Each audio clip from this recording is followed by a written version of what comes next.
Right, we just let everybody connect and get going on the webinar.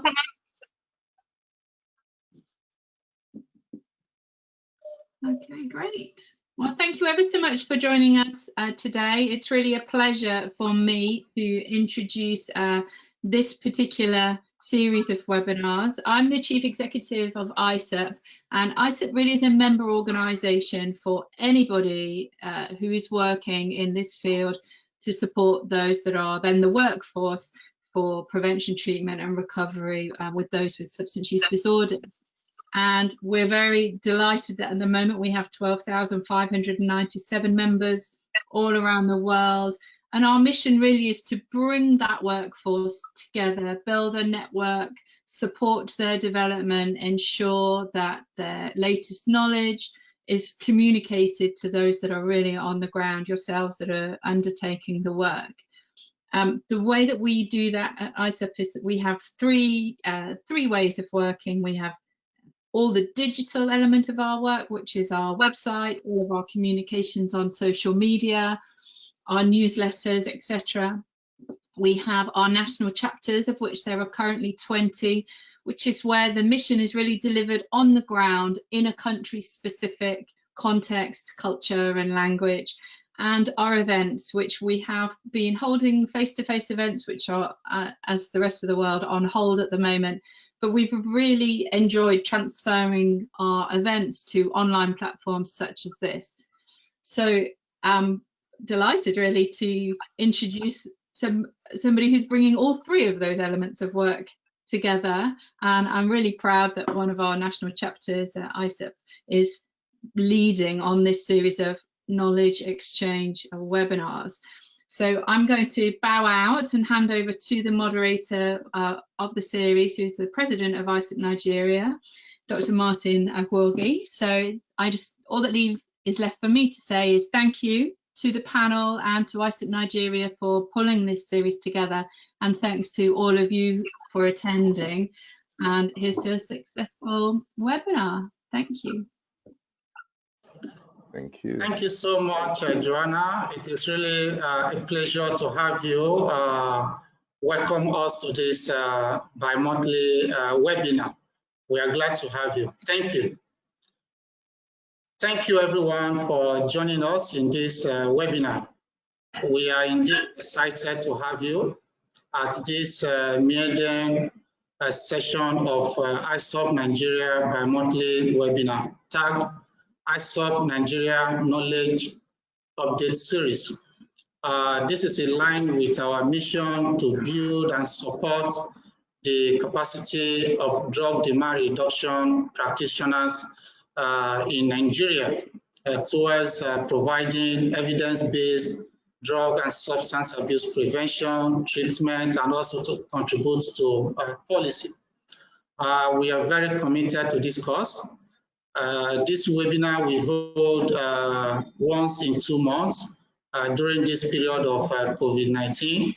After COVID-19, we shall be moving to in-person training of drug demand reduction practitioners across Nigeria. And subsequent sessions will feature experts who will be speaking to us on the specific topic.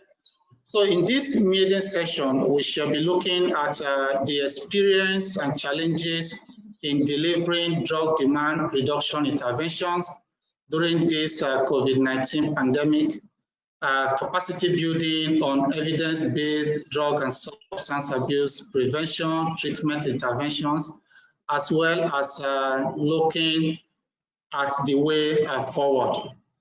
So to discuss this very important topic, we have Dr. Oluwatoyin. Oliver is the Unodc country representative in Nigeria. We are glad to have him. We also have Joyce Titus-Awogbuyi, who is the Director of Drug Demand Reduction of the National Drug Law Enforcement Agency, NDLEA. It's our pleasure to have you. Thank you. Yeah, we also have Dr. Salahuddin Jimoh, Salahuddin is the Director in charge of Drug Demand Reduction and Harm Reduction of the Federal Ministry of Health. Thank you for being with us. Thank you very much for inviting me. Thank you. The last on the panel, but definitely not the least, is Dr. William Ebiti. William is the national coordinator.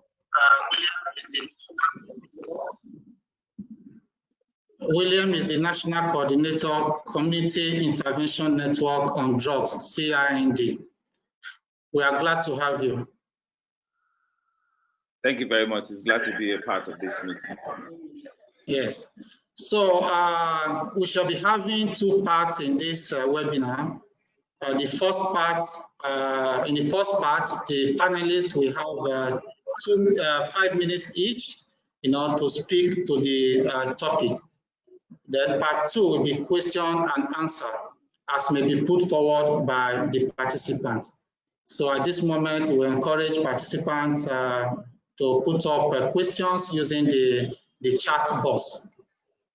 So to moderate this session with me is my colleague, Dr. Bawo James, who is the Publicity Secretary and Mobilization for ISSUP Nigerian Chapter. So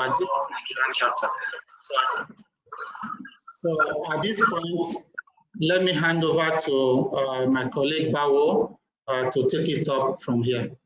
Thank you once again for being with us. Thank you. Thank you very much, Dr. Martin. And I want to appreciate all the participants for this first webinar. It's just great to see that at least 130 of you have connected already, and also to our resource persons for this webinar.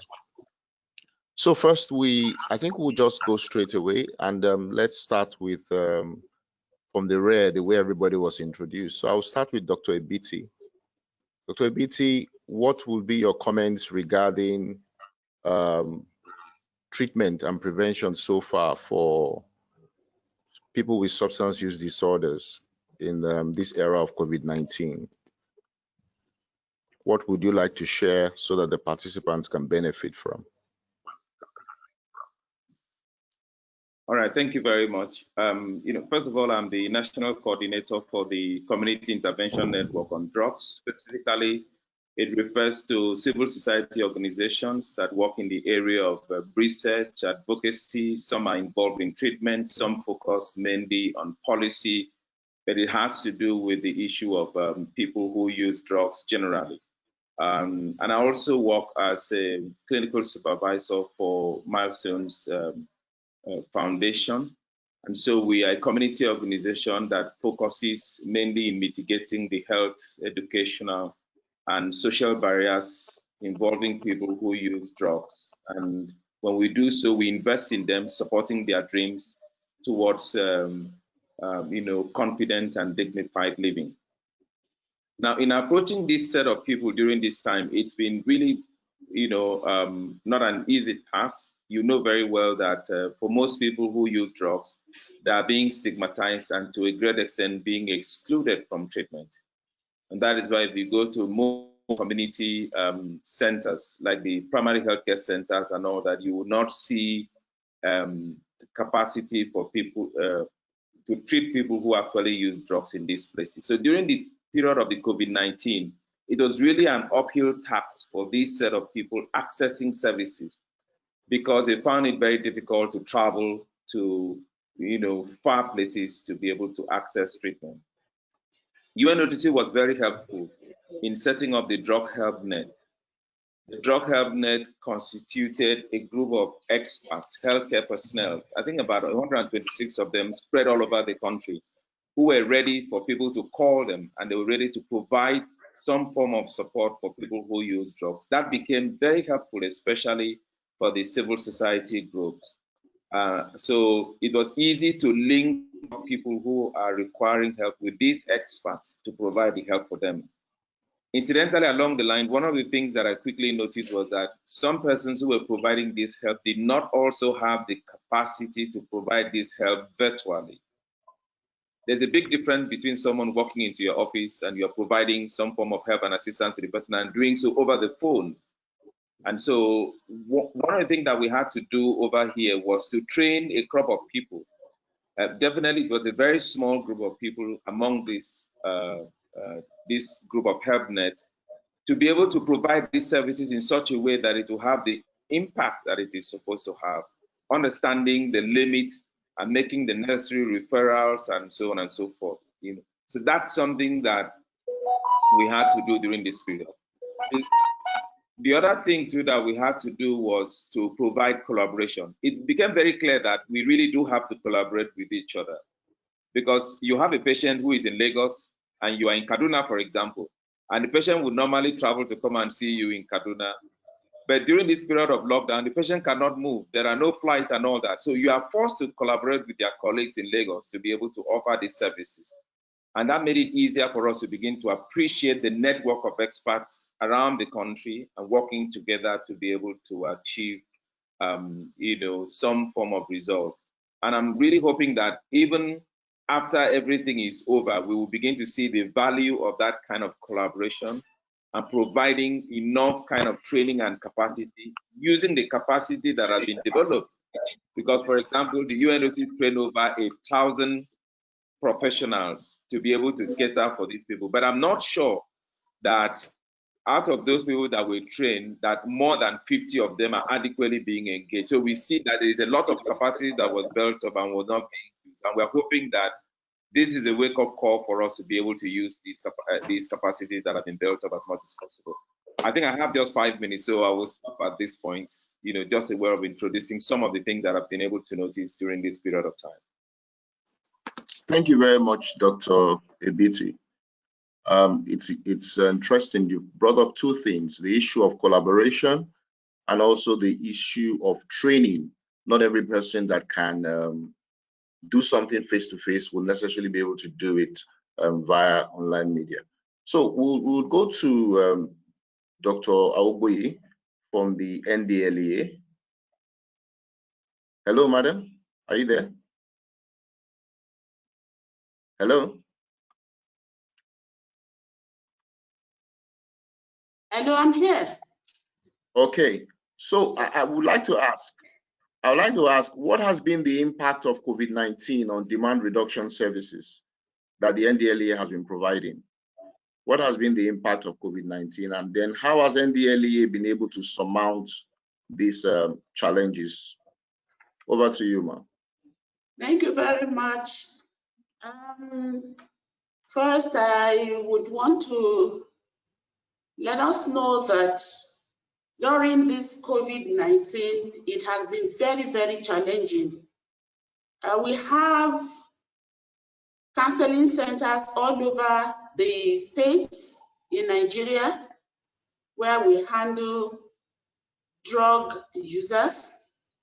And in the moment the pandemic came on and the lockdown was announced, a lot of them were agitated and they wanted to go. So we had no choice than to release them, let them go, even though they had not completed their time of the counseling. But some of them stayed. And another challenge we had was our officers, how they could get to the office, to get to the centers, to take care of the ones that are left. But we were able to overcome that because some of them had to relocate to nearby places so that they would be able to attend to the clients that were still in our facilities. And then for the campaigns and the awareness and whatever that we usually do, we couldn't do much of it, but we were able to use the media this time.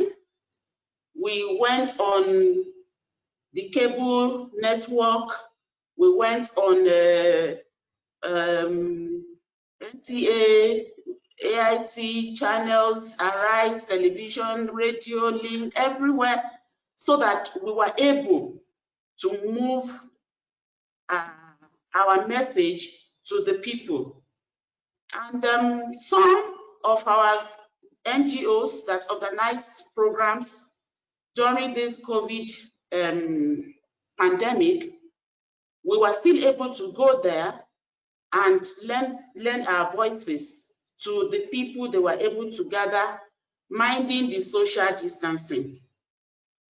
The challenge has been enormous because we have so many people calling to bring their word. They want to bring their word, but we don't want anyone to bring in COVID, and we don't want another person to contact COVID from our facilities. So we are trying to put them, just to put them on hold, pending when things will ease out. But another thing we are working on is to locate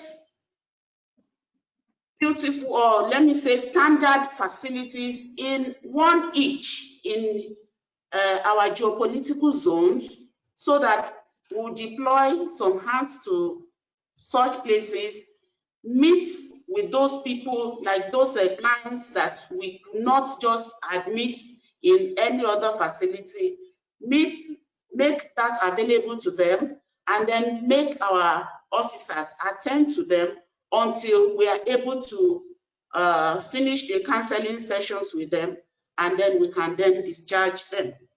That has been some of the things that we are doing in DDR NDLEA. Okay, thank you very much, ma'am. You're welcome. You raised 3 things. I think the one that will interest a lot of participants will have to do with continuing sensitization and advocacy using the media, and also how you're able, particularly during the lockdown period, to get staff to be mobilized to go to the treatment centers.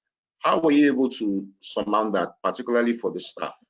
How were you able to get them to go to the treatment centers quickly?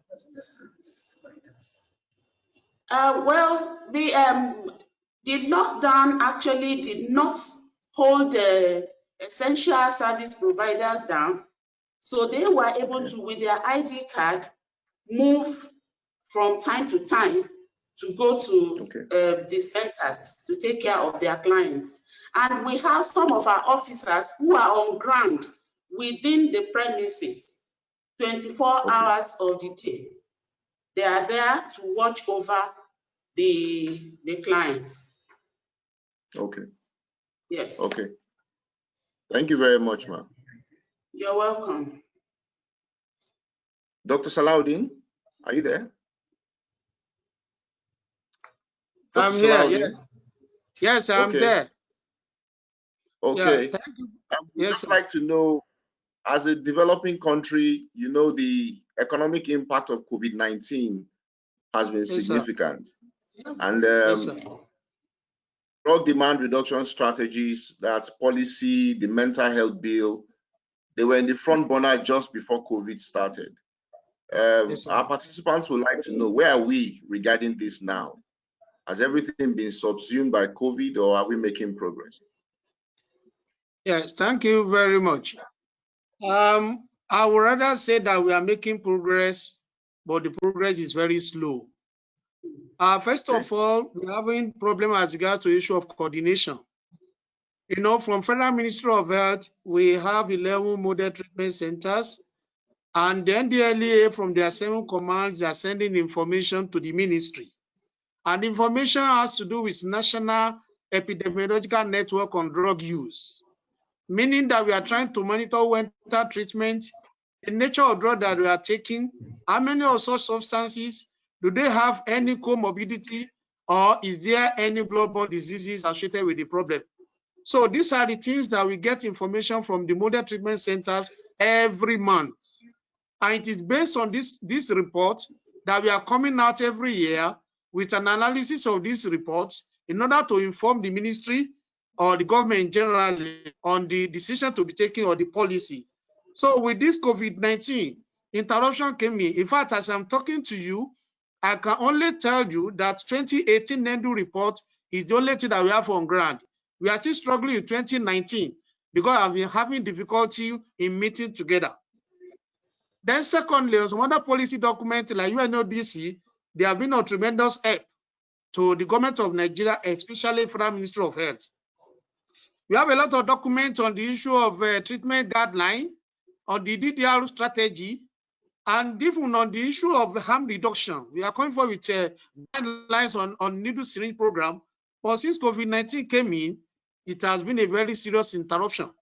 In fact, on the issue of harm reduction, because of the activity of UNODC on drug demand reduction, we leverage on that with collaboration from NDLEA, from NACA, and everybody concerned, including international partners, in order to ensure that we start harm reduction on time, especially the three main components: the issue of needle syringe program, the issue of methadone, and the issue of naloxone distribution. So this one took us outside the country.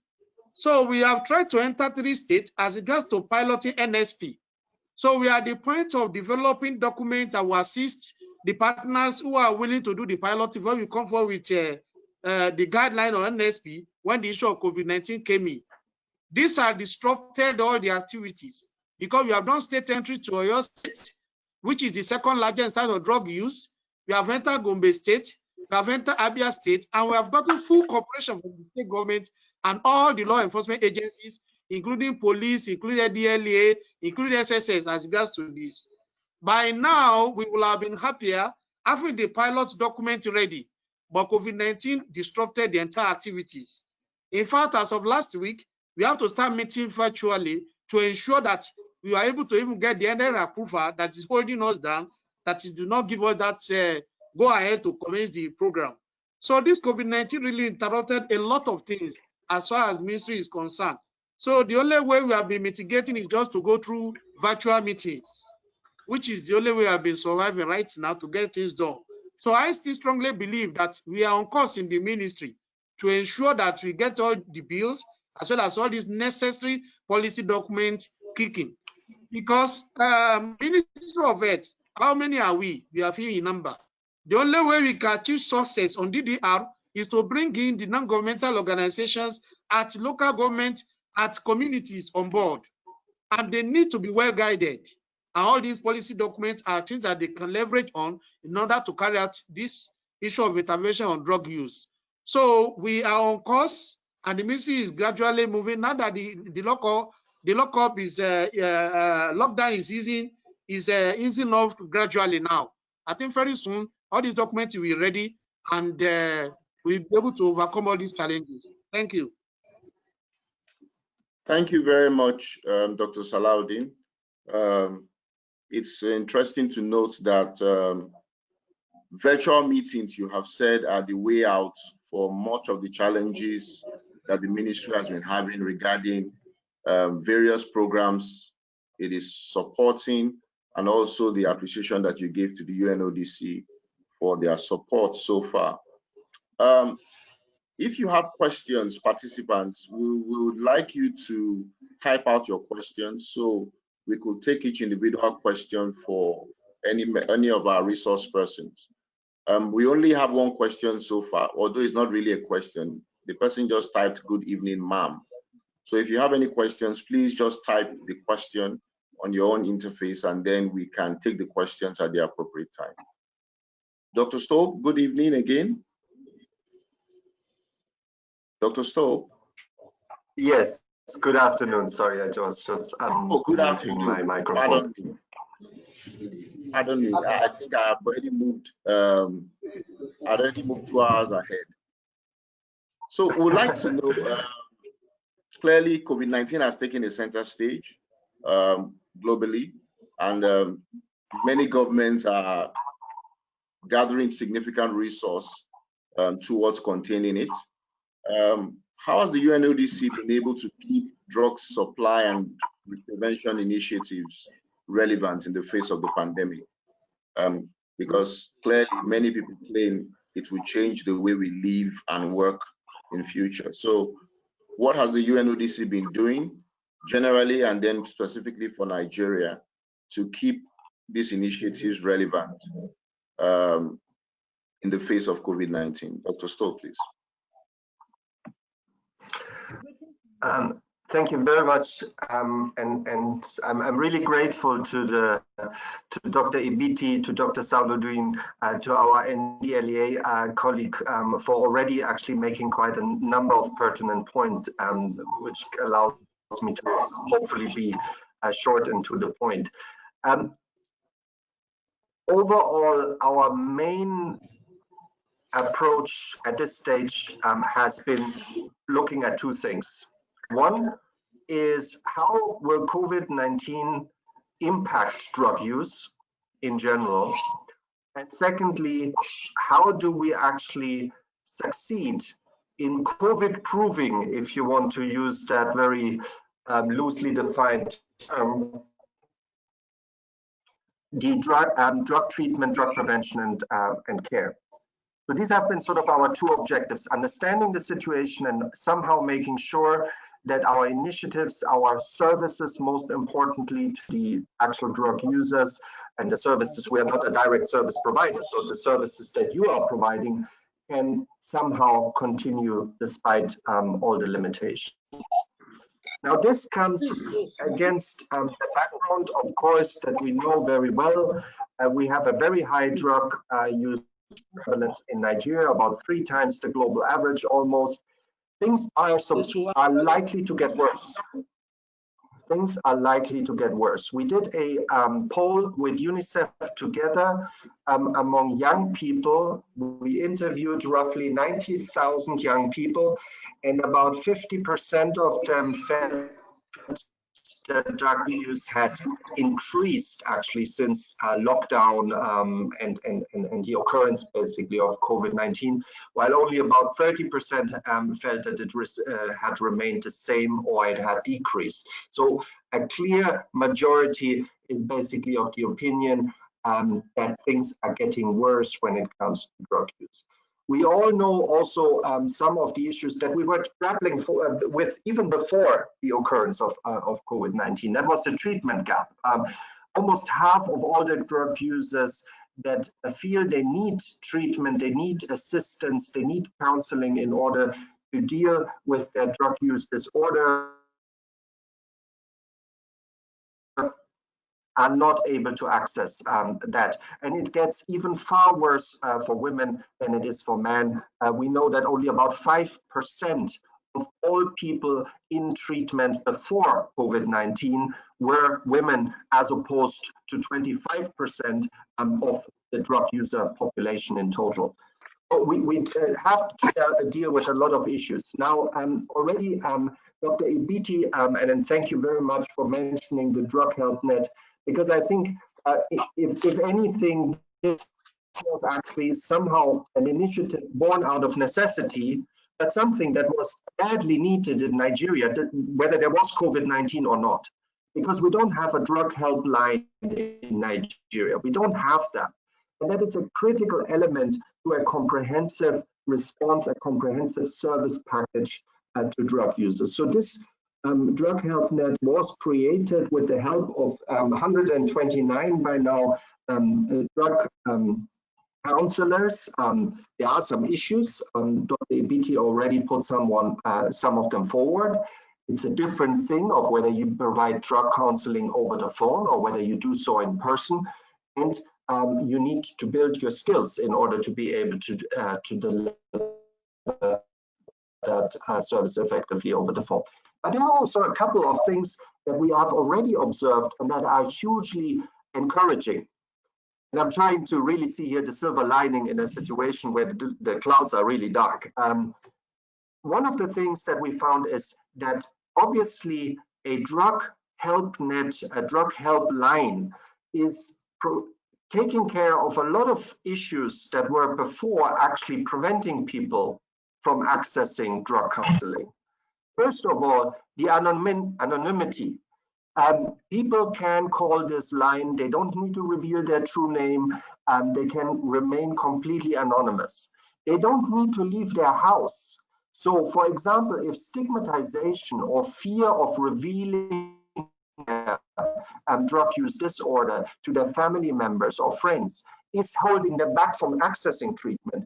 This is not the case, or significantly less the case, if they are using the helpline. And of course, the cost.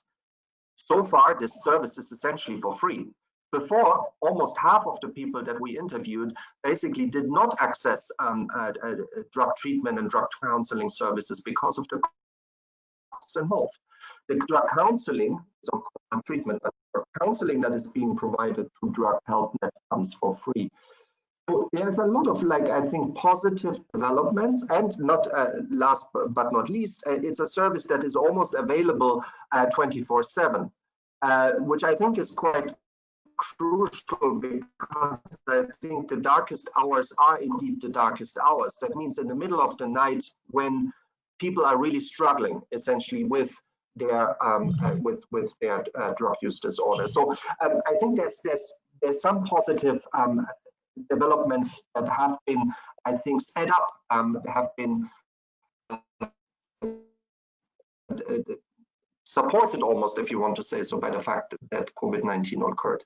But this is really where the good news, unfortunately, also then ends immediately.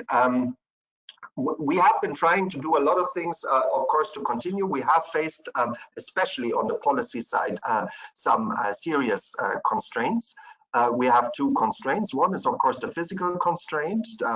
Meetings are difficult for all of us, but there is also the attention constraint.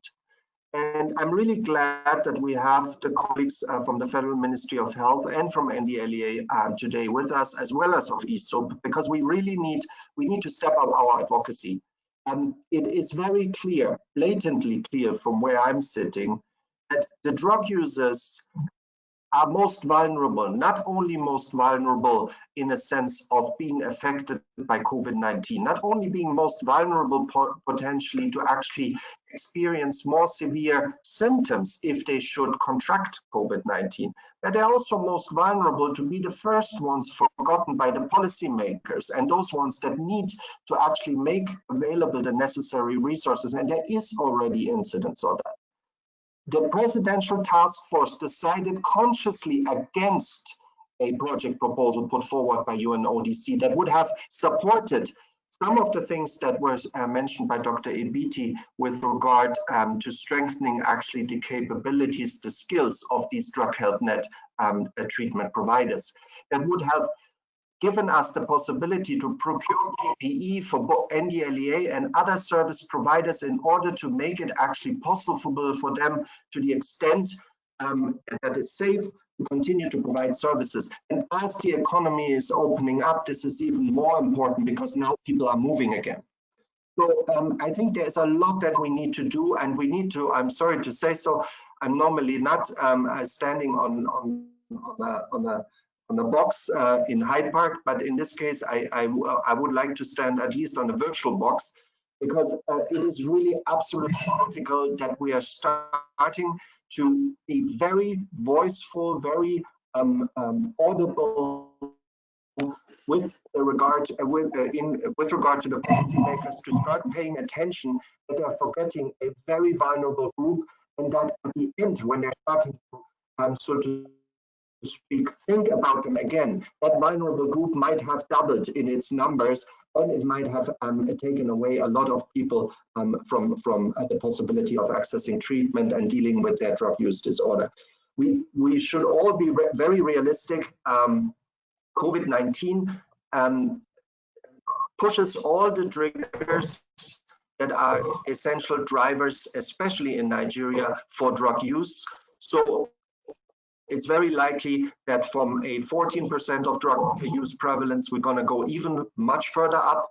And I don't think, if we don't take the necessary preventive measures, and if we don't put the necessary services into place now, we will actually look back at this moment as a wasted moment in the history of drug treatment, prevention and care in this country. Thank you very much. Thank you very much, Dr. Stolpe. Thank you for your contributions, and also for quite a number of questions that you have raised for us as professionals to answer. You've talked about COVID-19 actually being a double-edged sword. because on one hand, it has helped with developing virtual options for treatment, which has also helped with, how do we put it now, which has helped in a sense with access, also helped with issue of costing, also helped with issue of timing for accessing treatment. And but it also raises other issues for us as well, because COVID-19 itself, from the survey you talked about, more people are using drugs. More young people are also using drugs. And as professionals, we have to be innovative about how you get to this particular population. Thank you once again. We have, I think, upwards of some 15 to 20 questions so far. And for the sake of time, we're just going to go straight to the questions. The first question is for Dr. Joyce Awogbuyi. Someone wants to know, wants to know, I think maybe the person the question you asked, or in your contribution, they want to know, how do they refer some of their clients with drug-related issues to NDLEA for rehabilitation, particularly now with the COVID-19 issue? Or are all your centers open now? Are they all open? Dr. Awogbuyi, please. Thank you very much. Our centers are all open now. So if anyone wants to take his or her ward or clients to us, we are open to receive them. And I'm hoping also that very, very shortly, we would have our online counseling on again. We used to have it, but the movement from Lagos, we used to have it when we were in Lagos, when the headquarters was in Lagos. Movement from Lagos to Abuja disrupted that program, and we are trying to resuscitate it very, very soon.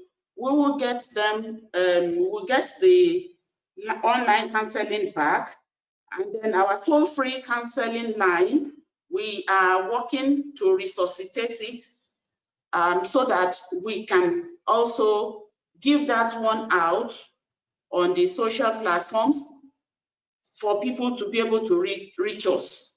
And apart from that, we are also working hard. All our IT is already in place. We are working hard towards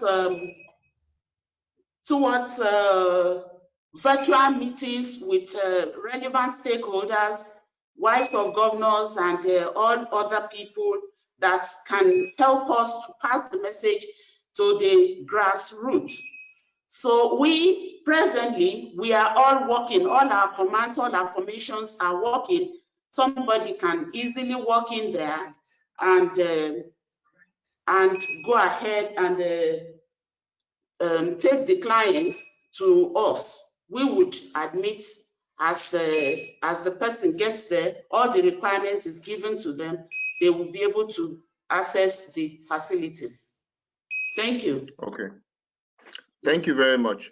Dr. Martin, I think you would have to answer this question as well as Dr. Stolpe. Someone wants to know, what is ISSUP and UNODC doing to convert on-site trainings to online to ensure that knowledge is still being imparted? So I think we'll start with Dr. Martin first, and then we'll also go to Dr. Stolpe. Dr. Martin. Yes, thank you so much, Dr. James, and thank you for the question. ISSUP is actually looking forward to introducing virtual training as part of capacity building, not only in Nigeria, globally.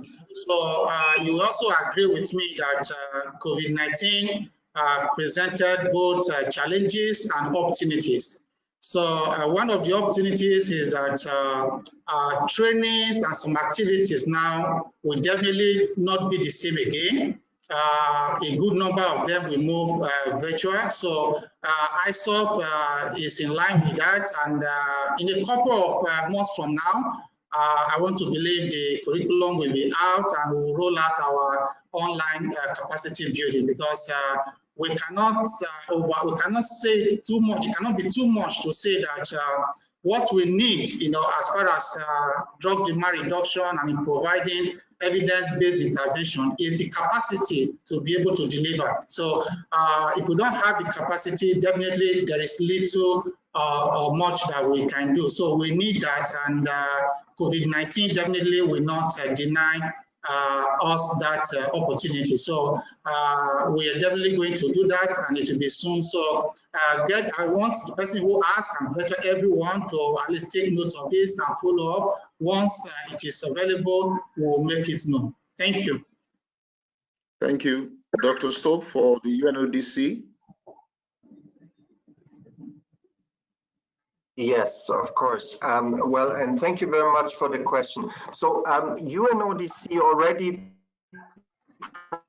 prior to COVID-19 developed something that is called the Global E-Learning Platform. It's accessible through our headquarters website. And there's more than 100 different types of courses addressing all basically needs of professionals in the mandate areas of UNODC, including, of course, people working on drug-related issues. Now, it is slightly biased, if I can use that term, towards the needs of law enforcement officials, maybe also because certain types of trainings are easier to put in an online environment than others, especially ones that have to do with investigative and intelligence skills. There's a lot of opportunities there, and there's a lot of courses there. But with regard to treatment and to counseling and treatment, we still have a bit of a gap that we need to fill.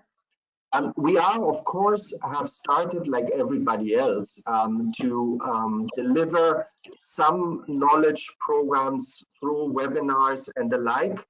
However, I think we're also all realizing that this is not quite the same as an in-person training.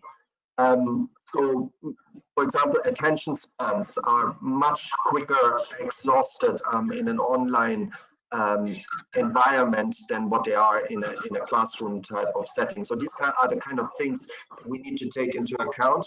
But we are in the process, and we will continue to deliver quite a bit remotely.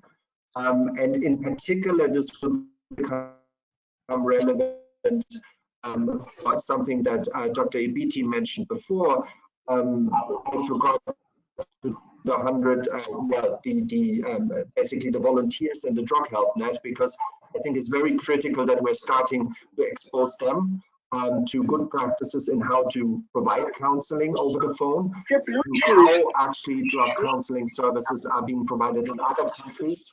Input mode. Have been delivering. Hello? There seems to be some. Okay. Anyway, so the short answer is yes. We are on it, and you will see an increasing number. And for now, visit the Global E-Learning Platform. You can access there all the UNODC courses. Okay. Thank you very much, sir. Dr. Salahuddin, are you there? Yes, I am. Okay. Someone wants to know. Because everything is going virtual, and sometimes when some people are invited for virtual meetings or virtual trainings, the issue of data comes up. Who pays for the data that are used?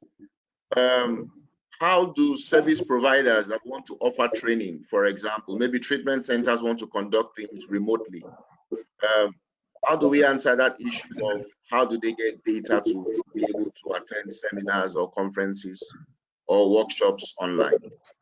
And the second question is, second question to you, sir, is since the last public hearing, has any progress been made regarding the mental health bill since the last public hearing? Okay. Thank you very much. I have to be honest with you, the issue of data is a big challenge. The only lucky that we have in the ministry is that the ministry is having server, and with the support to UNODC that provided us the laptops and all the necessary things to, ICT materials, we are able to be having the meetings. But Anytime the server from this is down, yes, we are on our own. It's always difficult to continue with whatever meeting that you are really doing. So what we have decided to do, hello? Are you hearing me? Yes, hello. Yes, I can hear you. What we normally do is to dip inside our pocket and buy data to ensure that at least we continue with the program. Although some partners at times, they give us support as regards to issue of data. For example, I told you that 2019 NENDU is yet to be finalized. I'm telling you with all sincerity that we are progressing through virtual meeting to complete the document, and UNODC is willing to assist us with data. In fact, they have even collected our numbers and then to send data to us. So as regards to issue of data, it is a real big challenge. Then on the issue of mental health, we are still working on the net to ensure that the lobbying address to be able to get that document out, but work is still ongoing on it. But one thing I want you to understand is that it takes a lot of persuasion and appeal to our National Assembly members to be able to get their buy-in. The day that we went as regards to issue of substance use at National Assembly, to let them know that the users are not criminals, it was really not funny, because almost all our parliament members just walked out on us that we did not know what we were doing. But it needs a lot of advocacy to be able to get their buy-in. But the ministry is making a lot of effort to ensure that we are successful as regards to that issue of mental health bill. Thank you. Thank you very much, Dr. Salahuddin. Dr. Ebiti, we have two questions for you. Are you there? Dr. Ebiti? I'm here, go ahead. Okay. All right. The first question is, how do we provide care or interventions for persons at the drug joints? What do we do? Because it says, good afternoon, ISSUP Nigeria. The way forward for persons with problematic use at the drug joints. Any plans for treatment for this person? Can you hear me? Dr. Ebiti, can you hear me? Hello? Dr. Ebiti? Okay. Yes, I'm hearing you. Please go ahead. All right. So someone wants to know, what can we do for persons with drug problems at drug joints in the country? And then also, someone else wants to know that you said that 1,000 people have been trained, but only a few seem to be engaged in providing drug demand reduction services. So what can be done to get more people to provide this in a more organized way? Dr. Ebiti. All right, thank you very much for questions. I will take the one for joint, for example.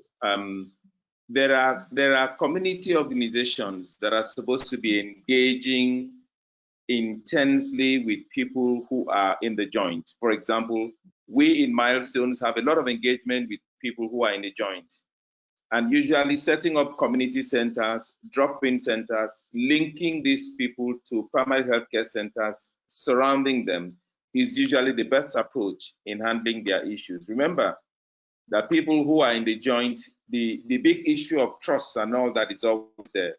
They are usually excluded from the mainstream services. And therefore, outreach services becomes one of the best ways to approach them. That is why presently now in the country, the NSP that is being piloted is piloted through these civil society organizations that are working within the community, who through outreach services are working in the joint and in the bunks to provide services. The services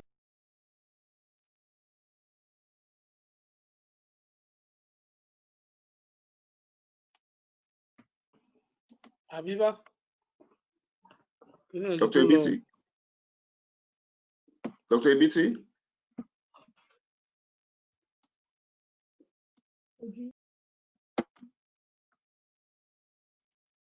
Dr. Ebiti? Okay, we seem to have lost Dr. Ebiti.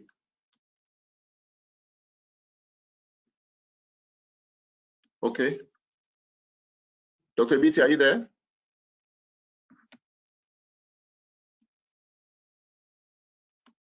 Okay, we seem to have lost him. Okay, just if he's able to rejoin us. Okay, Dr. Ebiti, are you back? Sorry, Okay. we seem to have lost him. Government is funding NGOs in Kenya and are able to offer these kinds of services. Then when it comes to the issue of the people that have been trained by UNODC, if we start from the point of TreatNet, UNODC trained so many people in TreatNet 2 program, and so many people were trained even on the volume D. And thereafter, a lot of people were trained in the UTC program in conjunction with other bodies and all that. Some of these persons are not working with people who are actually using drugs. And as a result of that, some of the skills that they have developed would wear off. A typical example was the last investment that was made by UNODC in conjunction with the Federal Ministry of Health to train a crop of experts on quality assurance. And we know that these persons were supposed to, help improve service standards in our institutions. However, it is only one place that has been assessed, which was the Kano State, in where treatment centers were assessed. And thereafter, we've not been able to assess any other place. And so you can see the bundle of skill and capacity that was built in this group of people, but we are not able to use these skills adequately to improve the quality and standard of care. So the bottom line in answering the question is this. It is difficult for us to keep relying on funding from the UNODC and other bodies as a primary means of driving these basic things that we need to do. If UNODC and all these organizations assist us as a nation, that is fine, but it should be the primary responsibility of government. So until government takes that responsibility and recognizes it as something that is very important, these numbers will still be the same, because UNODC, the more that they can do is to come and train people, build their capacity, but they cannot run this institution. They are run by government. Dr. Salahuddin just spoke about the difficulties that they're having, even in basic things like providing adequate data and all that, being able to reach out. They are supposed to be moving all over the country. Dr. Salahuddin shouldn't stay in his office. He should be moving around the country to ensure that service standards are maintained. But of course, he will tell you that if he writes a letter for funding for that kind of activity and all that, it may stay on the table for quite a long time. So to answer that question plainly, I think the government should take up more responsibility in dealing with these issues. And if that happens, most likely most of the people that are being trained will be adequately engaged to do what they have been trained to do. Okay, thank you very much, Dr. Ebiti. We are, unfortunately, because of time, we will not be able to take all the questions that have been asked. We still have over 10 or 15 more questions that we'll not be able to take. So we'll just take a final comment from each of our resource persons for this webinar. And we'll start with Dr. Stolpe. Just a final comment, a minute.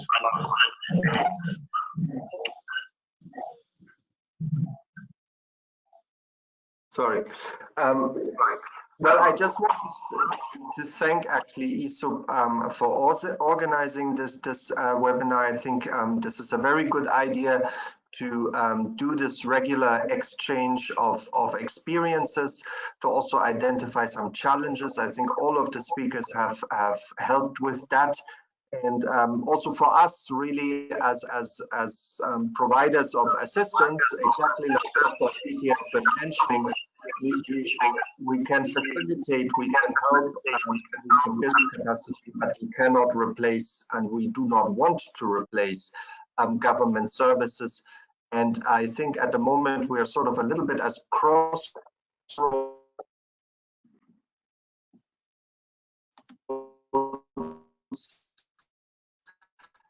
because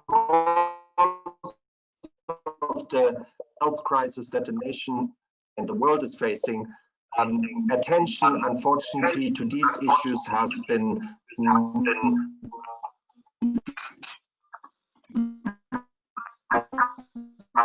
inadequate, and that's probably still a too positive word to use. And I think it is up to us to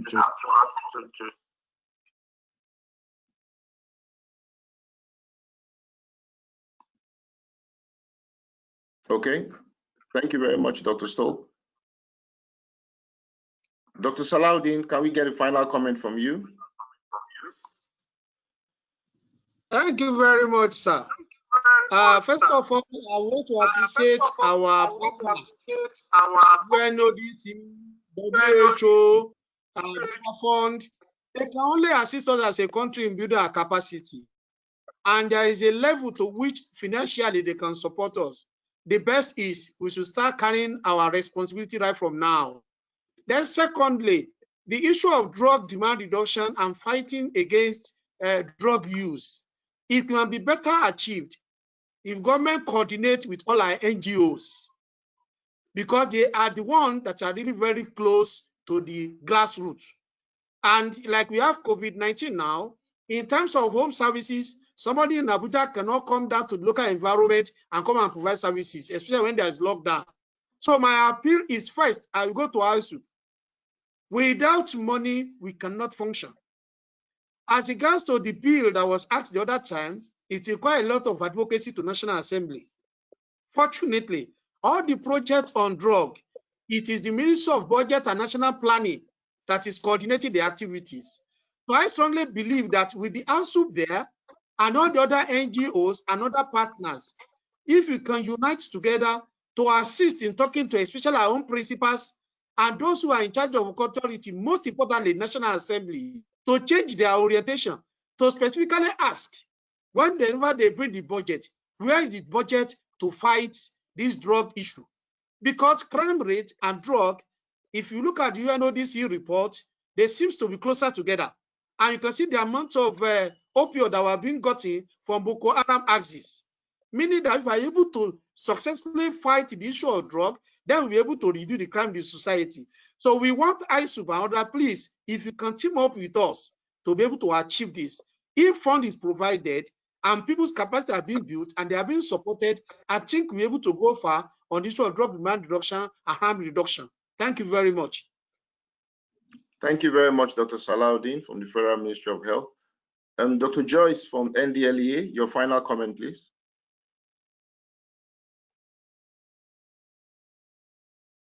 Dr. Joyce, NDLEA. Can you hear me now? Yes, I can. We can hear you. Yes, thank you very much. I'm extending my appreciation so much to ISSUP for organizing this program. And we are hoping that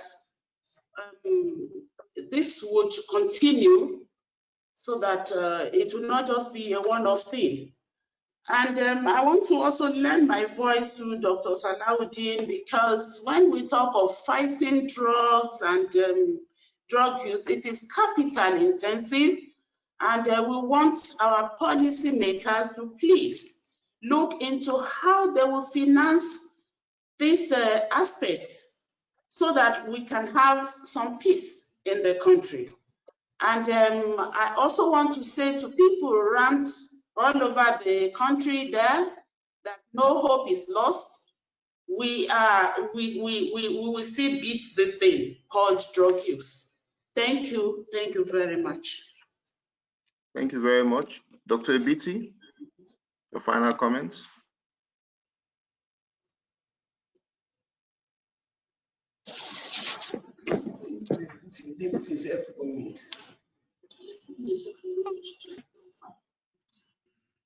Dr. Ebiti, can we have your final comments, please?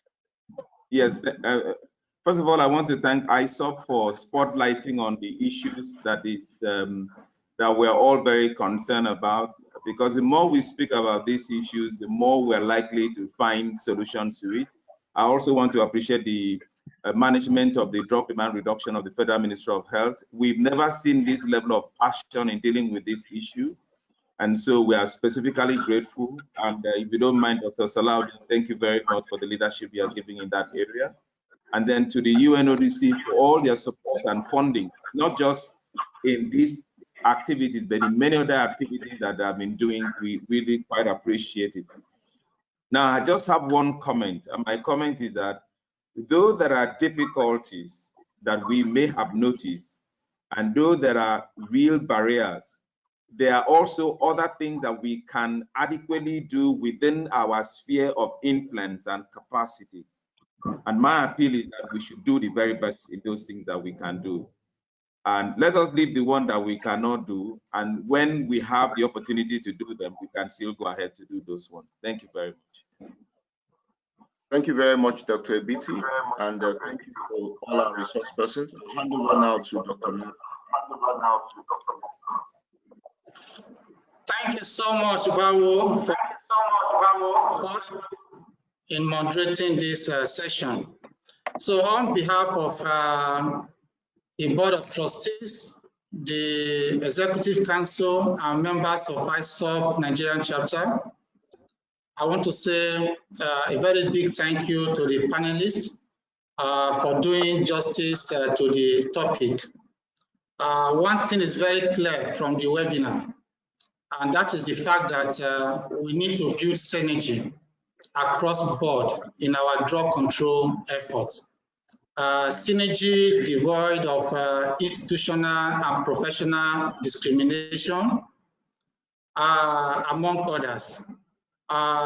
It is also very clear from this webinar that the UNODC has been very supportive in our efforts to address the issue of drug and substance abuse in Nigeria.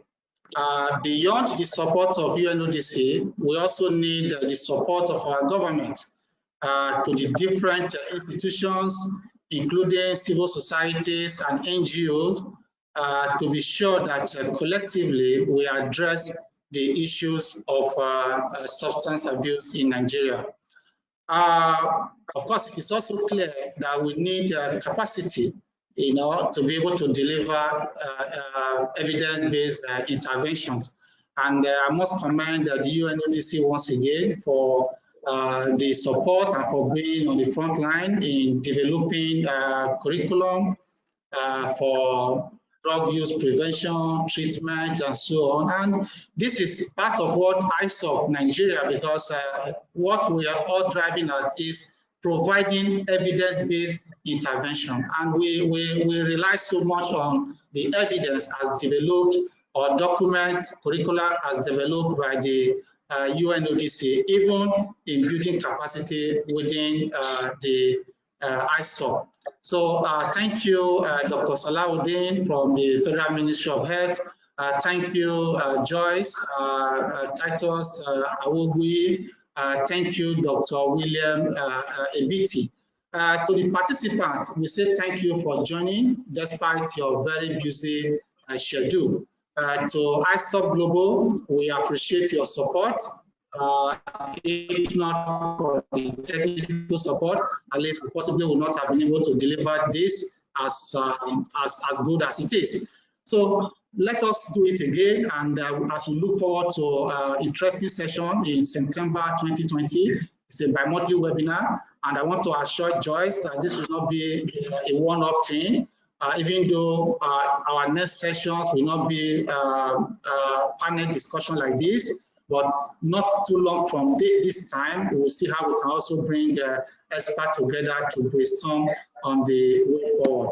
So let's keep the date and let's keep communicating. So once again, I thank each and everyone for being part of it, and thanks to ISSUP for making this possible. Please share your comment with us. ISSUP Nigerian chapter is open to comment, issues that you possibly want to raise, questions that we are not able to answer. Our contacts are there on the website. You can also reach any one of us. You will get our contact so that we'll see how we can continue to build the network. So on this note, as you also agree with me, time is not always our friend. We are glad to have you. And at this point, let me hand over to ISSUP Global if there's any comments to make. I know the executive director, ISSUP Global, was with us earlier on, and we're not sure to have her back again. But if there's anyone, Olivia or Diana, anyone there to say hi to everyone as we close, otherwise we say bye to each and everyone. Olivia, are you there?